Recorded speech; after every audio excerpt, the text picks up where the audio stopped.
Sa 90.7 Love Radio. Love Trip. Kasama ang inyong muy delisyosang ka-love team. Mara Tony. Mara Tony.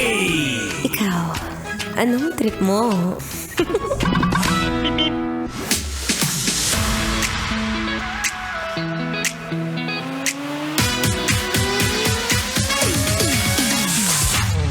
Shout out! Shout out sa kakilala mo ubod ng hyper. Yung tipong hindi mo mapaupo sa isang upuan. Naku, sabi nga raw nila, kung walang ADHD yan, baka sugar rush ang tawag dyan. Anyway, nagbabalik po ang inyong kadaldalan na daldalerang atleta DJ Mara Tony. At kanina nga nabanggit ko, kung trip na trip mong kumain o uminom ng mga pagkain na uberang taas ng sugar, pwes, mukhang mapapatigil ka ngayon.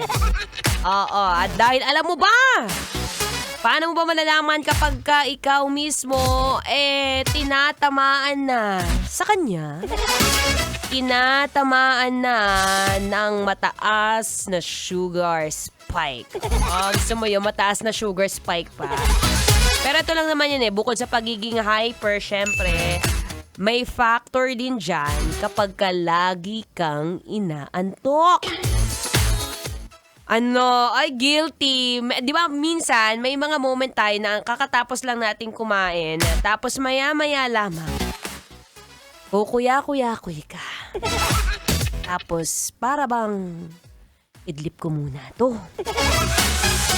Naantok ako Diba? May mga ganong moment, diba? Kung saan, after mong kumain, ang sarap matulog kasi nga ang dami mong kinain na kanin.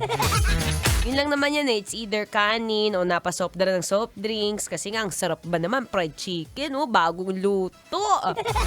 Tapos papartneran mo ng soft drinks, tinamaan mo ng 2 o 3 cups ng kanin. Pero syempre, kailangan natin medyo bawas-bawasan kasi nga raw kapag nagkakaroon ka ng sugar rush, madalas yan, mas lalo ka pang nagkikrave sa matamis. Kumbaga, hinahanap pa mismo ng bibig mo yung mga bagay na matatamis kasi nga sanay na siya sa ganito. Kumbaga, di ba sa baby, for example, ang bata kapag pinakain mo ng maasim, ngingiwi yan, itatapon pa sa mukha mo yung kalamansi.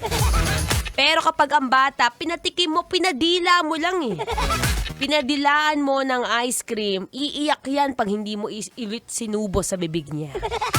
Diba? Kasi kahit bata pa lang tayo, aware naman tayo na we all love sweets from our mouths, which is totally normal. Pero dahil ngayon na medyo gurang ka na, at aware ka na rin na mas nakakadagdag ng cravings ang pagkain ng matatamis, well, baka pwede nang bawas-bawasan. Ano ba? Wala namang problema. Ako nga sabi ko nga kanina, ako po ay a sweet tooth girl. Never in my life I haven't tasted any sweets of every meal. Breakfast, lunch, dinner. Pero ngayon, I make sure na I take mostly a balance of everything. Oo.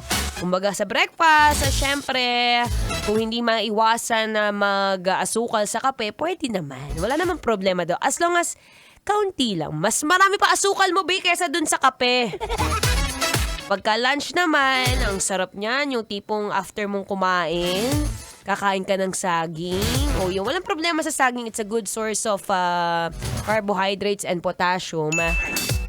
Pero tinamaan mo na naman ng soft drinks. Sige, understandable kung kaya mong mag-soft drinks once na lang. Pero I recommend, won't. Diba? It takes small steps lang po. Maliliit na hakbang para sa ikakahaba ng buhay mo. Ganun lang naman yon. At least ngayon, aware ka na kapag kumakain ka ng matamis, mas lagi ka maghahanap ng matamis. Okay? Alam mo, pansinin mo try mo one day, unahin mong isubo yung mga karne kesa dun sa kanin. Ewan ko na lang kung hindi ka pa mabusog niyan. Oo, paulit-ulit ko sinasabi, mas nakakabusog ang protein kesa sa kanin. Ha? Pero walang problema sa kanin, kainin mo yan. Anyway, kung ikaw pa rin ay isa sa mga kabisyo na hindi mapigilan kumain ng matamis, B, mamaya may tips ako for you, okay? But for now, hold on tight, sit back, relax, and drink plenty of water because you will be dehydrated. Here's another feel-good music na yung Feel Good Tuesday. Dito pa rin sa 90.7 Love Radio. Kailangan ba may memorize yan? Basic. Ang pag-ibig yan.